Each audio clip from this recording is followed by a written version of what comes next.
Hola, bienvenidos a nuestro podcast del día de hoy, Iberitos. El día de hoy vamos a analizar el relato de la madre de Javier. Hoy nos acompañan nuestros invitados presentes, Anderson. ¡Aplausos! Natalia. Fer. Y Gabriela. Y yo. Bravo todos. Aplausos.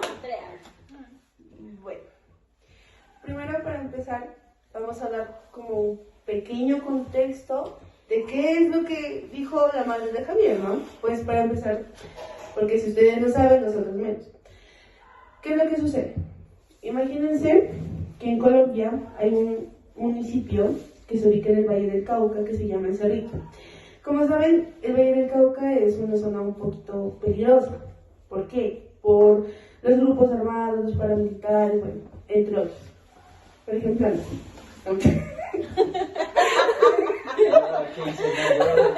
no, mentira, bueno. Entonces el Cerrito es un lugar que es un poco zona roja, por lo que anteriormente les he dicho que es muy peligroso. La madre de Javier, antes de la llegada de los paramilitares al Cerrito, vivían como una familia normal, como simplemente día tras día trabajando.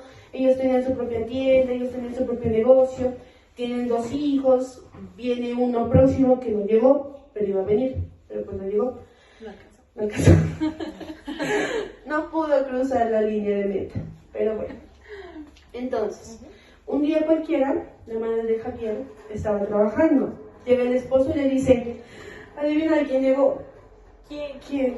Los paramilitares. Y pues, eso ya es muy complicado, porque la llegada de paramilitares... Y ya está complicado. Entonces, bueno, como cualquier madre, la preocupación es el tirón de la cesárea del hijo menor y del hijo mayor. Y de todos los hijos, y de los que vienen en camino. Entonces, como hay un niño que se llama Javier, en este lapso de tiempo tiene 11 años. Este niño se fue con unas vecinas a un lugar ubicado en el Cerrito, que es básicamente al aire libre, donde iban sacerdotes a profesar una misa. No es como en la iglesia, simplemente es un lugar donde iban los sacerdotes, se ubicaban y la gente podía ir a verlos. Entonces a este niño lo invitaron sus vecinas y la madre lo dejó ir, porque pues en confianza con las vecinas, como era un municipio pequeño, todos se conocían entre todos, entonces no había ningún problema, es como de familia. Bueno, llegaron los paramilitares y el niño no apareció, el niño no llegó. Se perdió. ¿Qué pasó? Qué angustia de la madre. Claro, pues, o sea, uno como madre de familia dice, ¿y mi criatura? ¿Y el encargo de la cigüeña dónde está? Bueno, en el contexto de Javier, llegaron los paramilitares y los llevaron a un lugar, a un polideportivo. Madres, hijos, personas, de todo fueron allá. Claro, entonces estos señores con armas, con fusiles, dijeron, mujeres y niñas se abren de aquí. Entonces en la mente de un niño, pues obviamente dice, no, pues yo soy un niño, chao, me voy. Y en la angustia de Javier empezó a darse con las puertas, empezó a darse con las ventanas, llegó golpeado. Porque él sentía que lo iban a disparar algo o que lo estaban persiguiendo. Por eso fue la reacción de golpearse con todo lo que encontraba, ¿no? Sí, igualmente creo que es un impulso de las personas, ¿no? Cómo reaccionan al miedo, claro, a esos estímulos que se presentan. Todas las personas actuamos diferentes y yo creo que el niño en su reacción fue eso, el miedo y el salir corriendo, y ante eso fue donde hubo el choque como tal. Sí. Ahora ponerlo como de un ejemplo del día a día, cuando nosotros nos caemos en la calle y la primera impresión es simplemente levantarnos, de ahí, como si nada hubiera pasado. Sobarse y siga para adelante. Entonces no. Pues, casa se soba. En la casa se soba, aquí no se soba. Aquí no se llora. En la calle no se llora. Entonces, la madre de Javier, al ver al niño golpeado, como no se va a asustar. Entonces la mamá estaba embarazada. ¿Y qué es lo que sucede cuando una mujer embarazada tiene un colapso de emociones? Hay un aborto. Entonces, lamentablemente, la madre de Javier metió al bebé que venía en camino, incluso ya le tenían puesto nombre, Mariana. Entonces iban a ser 3, pero no son 3, son 2. Ya viste mi spoiler, no. Y ahí está. Bueno, entonces, digamos, ya pasa como que el tiempo y la gente se acostumbra, no simplemente la familia de Javier, sino todo el municipio se acostumbra de la presencia de los paramilitares. Entonces ya es como un día a día, hay un choque porque pasaron de ser de a todas horas salir a comprar su pan, su mercado, ir normal a sus trabajos. Y lo peor es cómo las madres se sentían, sobre todo de hijos que tenían varones, o sea, de los varones, de que en algún momento se iban a llevar a sus hijos. Si no mal recuerdo, a los niños se los iban a llevar entre 11 a 13 años. No, a los 13 años cumplidos se los llevaban los paramilitares. Incluso menos. Y si los miraban como fornidos, peor. Claro. Allá. Por eso era el miedo pues tan grande de la mamá de Javier, que pues al niño se lo llevaran, pues lo reclutaran para pues llevarlo para los paramilitares totalmente. Para los niños, para. Pero imagínense el miedo del niño y de los padres, que hubo un estrés postraumático que les hizo. Por eso era el miedo pues tan grande de la mamá de Javier, que pues al niño se lo llevaran, pues lo reclutaran para pues llevarlo para los paramilitares totalmente. Para los niños, para. Pero imagínense el miedo del niño y de los padres, que hubo un estrés postraumático que les hizo, imaginen, o sea, ¿cómo explicarlo? Tener hasta pesadillas, hasta tener ese sentimiento de que en algún momento se lo van a llevar a los hijos. Miedo. Ese temor. miedo, estrés postraumático, TPD. Está la lengua esto. Sí, sí, ¿no?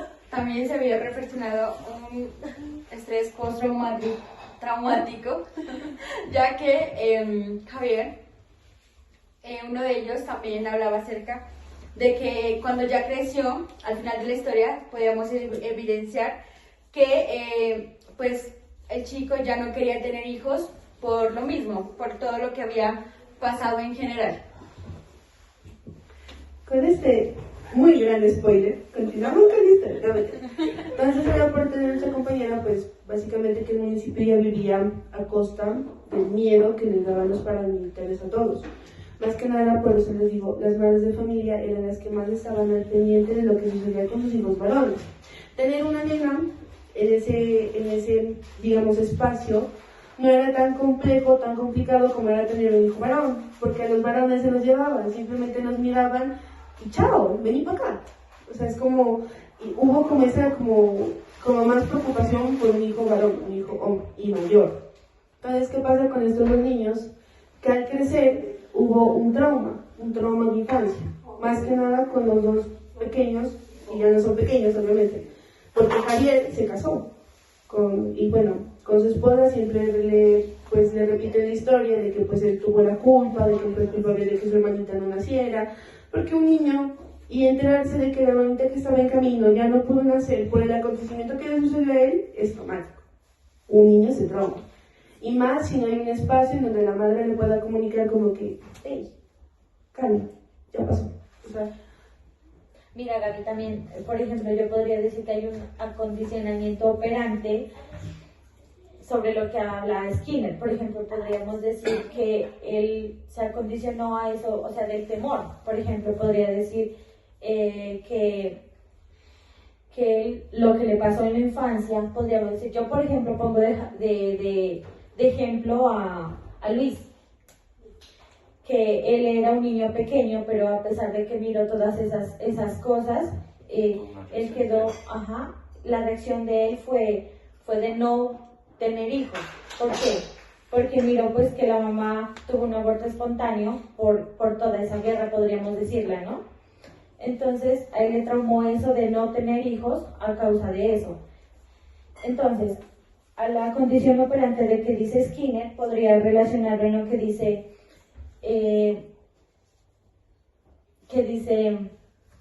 que la consecuencia sigue a la acción.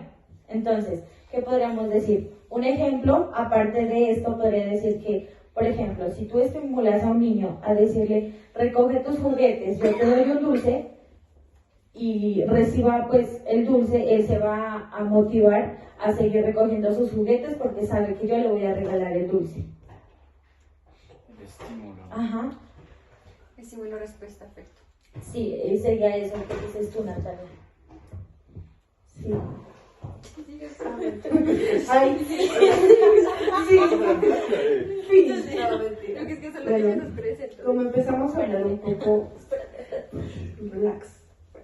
Como empezamos a hablar como un poco ya de los estímulos y de los condicionamientos, podemos también hablar lo que es un poco de John Watson y de Ray. Ellos, ¿quiénes son? ¿Quiénes son esos señores? Bueno, esos señores fueron dieron como un pequeño contexto en lo que es el experimento con un niño de 6 meses. ¿Qué es esto, por Dios? Actualmente... 6 meses. O sea, actualmente Se usarán... ve como algo inmoral, ¿verdad? Claro. Sí, Claro, hablar antiético. de John Watson es un poco controversial, porque hablamos de la moral y de lo que surgió después del experimento del niño, del nene. ¿Qué es lo que pasa? Que el pequeño Albert fue sometido a diferentes pruebas para tenerle miedo a ciertos animales. Pero ¿qué pasa? Que el niño no le tenía miedo a un animal, no le tenía miedo a las ratas, a los perros, no había ningún miedo. Pero ¿qué hicieron estos maravillosos señores? Usaron un segundo estímulo, el ruido. Entonces, ¿qué pasa cuando está un niño concentrado con algo y empiezas a hacerle ruido? Se va a asustar. Y ese miedo no va a ser al ruido, va a ser al objeto con el que está concentrado, lo que está mirando básicamente. Entonces, ¿qué pasó con el pequeño Albert? Usaron diferentes ruidos externos, por ejemplo, golpear una barra de metal mientras el niño miraba una rata. Entonces, ¿qué es lo que pasaba? Que el niño le tenía miedo a la rata, más no al ruido. El ruido fue algo que activó el miedo directamente. Es como algo segundo ¿Qué? plano, ¿no? como el trastorno... Habla tú. Es como decir algo a segundo plano, ¿no? O sea, el ruido sale como una especie de efecto para cuando ve una rata y escucha el sonido, él salga corriendo. El miedo va a ser eficaz. Sí. Prácticamente aquí hablamos de que el estímulo pues es el objeto, o sea, es decir, el animal, y la respuesta es el miedo que genera el niño acerca del estímulo. Y también hablamos de una causa-efecto, ya que el niño, al ser como visto o colocarle este sonido al niño, tenía temor, o sea, es decir, que prácticamente todo esto lo acondicionaron de esta manera, para que él, por medio del estímulo, tenga una reacción negativa o lo mire como por medio del miedo. ¿No? Porque el generarle el miedo a un niño que antes no sentía miedo por las cosas, especialmente aquí en este caso una rata, un animal, y condicionarlo en ese sentido, o sea, es algo muy cruel, pero también han tenido muchos avances en la psicología, ¿no? En la parte del condicionamiento. Muchas veces como que tenemos esta parte de sacrificar algo por un bien común. Y lastimosamente fue pues este niño, pero pues hubieron muchos avances en sí en la psicología. Aunque pues sí Pero sí, es muy cruel, es muy cruel y un poco ético en la actualidad. Podríamos decir que también, o sea, suena muy antiético y bueno, ahora ya hoy en día ya es muy moral hacer eso, pero sin embargo hay muchos aspectos positivos y negativos que podríamos hablar de esto. Aspectos positivos, pues que gracias a eso es lo que conocemos hoy en día, la psicología y las teorías en general, porque gracias a estos experimentos sabemos cómo es hoy en día. Sin embargo, también hay negativos como son, pues que en ese tiempo, y mirándolo desde esta perspectiva de ahora en la actualidad, ya es algo pues muy malo y muy inmoral. Ya teniendo ese pequeño espacio de hablando de teorías psicológicas o un poco de aportes psicológicos, ¿esto qué tiene que ver con Javier, con su mamá? Es como porque estamos hablando de mamá y saltamos a papas. Entonces, ¿qué? Entonces, la relación básicamente es que con lo que fue con el experimento del pequeño Albert fue condicionado a tener miedo. ¿Qué pasa con no solo me voy a hablar de Javier, sino que también con adolescentes, niños que están sufriendo por actualmente lo que son los reclutamientos de la guerrilla, lo que son los reclutamientos a las zonas militares? Los niños están condicionando a tener miedo a las personas que cargan armas, a las personas con traje, porque se supone que los paramilitares tienen un traje específico que los caracteriza, al igual que los, pues, sí, como las banderitas del ELN. Exacto, todo eso. Entonces esto es lo que nos dice John Watson, que hay algo base que es para condicionar a la persona. Y se mira que Javier, más que nada Javier, porque ¿qué pasa con Luis? Luis no fue tanto el sufrimiento de que a él lo iban a agarrar, porque recordemos que Javier escapó, porque él se le activó un instinto al escuchar a un paramilitar decir: niños y mujeres se abren de aquí, como van, con piecitos y todo. Entonces, claro, pues él fue el que sufrió más que nada lo psicológico, porque Luis ya fue lo que es él fue el aspecto de la pérdida de su hermana. Fueron dos situaciones completamente diferentes, pero que llevan a un trauma común. Entonces, pues esto es lo que más como se relaciona con Javier y con Luis, lo que pasa con John Watson y todo, pues con el pequeño Albertito que ya no está aquí, pero también con Javier tenemos que meter con la culpa y el estrés moral, ¿verdad? Sí. La culpa y el estrés moral es, por ejemplo, la culpa que le tiene por perder a su hermanito, por hacer supuestamente culpa de él, perder a la hermana que tenía dentro del vientre de la mamá. Era Mariana. Mariana. Sí, era Mariana. Libertad de género, muchachos. Era Mariana. Sí. Entonces, imagínense cómo se sentía ese niño. Ese niño, capaz teniendo nuestra edad, o tal vez entre los 16 y 17 años, que se desarrollen esos sentimientos psicológicos, esos pensamientos psicológicos, todo eso, tal vez tenía indicios de suicidio. Y en esos momentos, como en tiempos de guerra armada, bueno, por ser igualmente como zona rural, el ámbito de salud casi no iba implicado mucho, o sea, no era muy a fondo. Entonces ya en los tratamientos psicológicos casi no se veían en eso. Entonces los traumas generaban y se Claro. impregnaban entre ellos. Sí. Bueno, también en la historia cabe recalcar que las personas de este lugar con el tiempo se acostumbraron a esto, a convivir con los paramilitares, a vivir como en la guerra. Y esto nos recuerda mucho en lo del condicionamiento clásico de Iván Pavlov, que habla acerca de operar mediante la asociación repetida de un estímulo, habiendo una respuesta, como el experimento de la campana que hizo con los perros, que al sonar una campana y les mostraba los alimentos a los perros, ellos asociaban ese ruido a que cada vez que la campana sonaba los iban a alimentar. Entonces las personas de este lugar asociaron a que pasó repetidamente estar conviviendo con los paramilitares y se acostumbraron a eso, y más que acostumbrarse fue más que todo como acondicionarse a la guerra.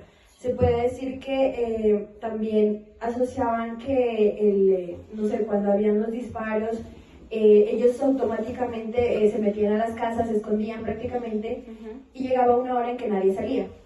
Por lo que toda la gente asociaba de que si escuchaban un disparo, todo el mundo se escondía, todo el mundo corría para sus casas y nadie salía. Y así convivieron durante mucho tiempo y se volvió aparentemente normal en la vida de ellos, Sí. aunque eso fue prácticamente un condicionamiento de la guerra. Sí. Hola. ¿Quieren cafecito? Verán, entonces dice nuestra compañera, pues nosotros nos ponemos como un poco en el lugar, como que imaginamos, disociamos y estamos ahí.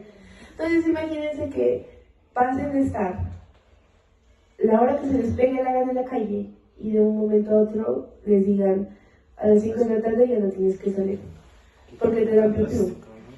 Es como, es un cambio muy drástico, es que sí, o sea, porque es que, por ejemplo, mi persona, o sea, yo no salgo, X, me da igual. Juicioso. No, mentira, no, pero no, o sea, no tengo como quien dice la necesidad como que de salir, pero de la nada, que me digan a las 5 de la tarde vos tienes que cerrar tu ventana y vos tienes que estar en silencio. Es como decir, estoy en mi casa, pero me mandan en mi casa. Tal igual. Claro, es como que, ya, pero ¿por qué no puedo salir? Y si se me da la gana hacer, ¿qué? Pero ya es algo que los mismos paramilitares impusieron. O sea, fue algo que surgió por claro, como dice la compañera, ya la gente del municipio ya estaba pues prácticamente ya estaba condicionada a que de cierta hora tenían que encerrarse y al día siguiente simplemente contar quién faltaba. Ya fue un estímulo generado. O sea, aquí ya fue un estímulo generado de parte de los paramilitares que decían como hasta tales horas pueden estar aquí, si no, de lo contrario los matan. Y el miedo, aquí ya fue un estímulo generado de parte de los paramilitares que decían como hasta tales horas pueden estar aquí, si no, de lo contrario los matan. Y el miedo prácticamente fue esa respuesta de ese condicionamiento. Entonces, todas las personas ya sabían que a estas horas no debían salir y automáticamente si alguien estaba por fuera sabía que lo iban a matar. Bueno, para concluir podemos decir que básicamente la conducta que vamos adquiriendo a lo largo de nuestras vidas también es de acuerdo al entorno que nos rodea. O sea, es decir que prácticamente pues dentro de este texto ya se podría decir que ellos ya sufrieron una conducta generalizada por la guerra como tal. Y también podemos decir que prácticamente esto se mira del día al día en Colombia, en muchas zonas, más que todo rurales, donde existe el paramilitarismo y la guerrilla. Como un puntico como para recalcar, como para no olvidar que engloba todo esto, va como que la situación de Javier, ¿verdad? Como inicié yo hablando, contextualizándoles un poquito de qué es el cuento Papi, no te lleves la bicicleta. Pues básicamente miramos en Javier dos cosas muy claras. Uno, el trauma que le generó el secuestro de que le dieron paramilitares. Porque recordemos que él tuvo un boom de reaccionar e irse. ¿Qué pasa si Javier no hubiera reaccionado y no se hubiera ido? ¿Qué pasa si se hubiera quedado?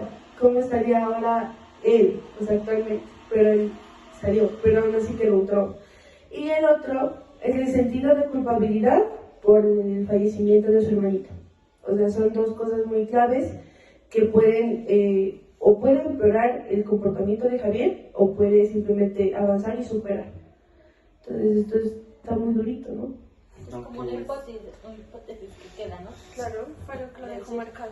Claro. Les cambié de micrófono. Pues entre todo, pues ya toca tratamientos psicológicos, pero pues como en el ambiente me da mucho, entonces sería como algo muy difícil de superar, diría yo, ¿no? Es como un conflicto armado, siempre es difícil, porque afecta a muchas víctimas, a niños, madres, En general. En general, En general, exacto. todo tiene su boom.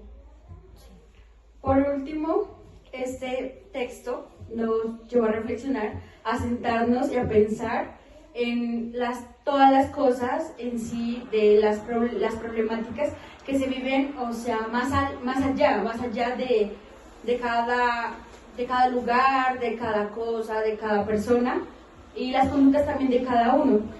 También nos pareció muy chévere, ya que es un tema que nos lleva al más allá, a sentarnos, a dialogar entre todos, y a saber qué cosa aportábamos cada uno y qué cosa pensaba cada uno de nosotros para poder llegar a todo lo que acabamos de decir. Vámonos, pero... vamos a despedirnos de todos ustedes porque su tiempo es válido y nos dieron un pequeño tiempito como para dialogar, para reírnos un ratico, como para pensar también, para instruirnos un poquito de este tema y lo que es todos estos principales exponentes en lo que es el área de psicología. Entonces les agradecemos mucho por su atención, espero les haya gustado, les haya quedado algo clarito. Entonces chicos, Hasta la próxima. equipo galáctico, adiós.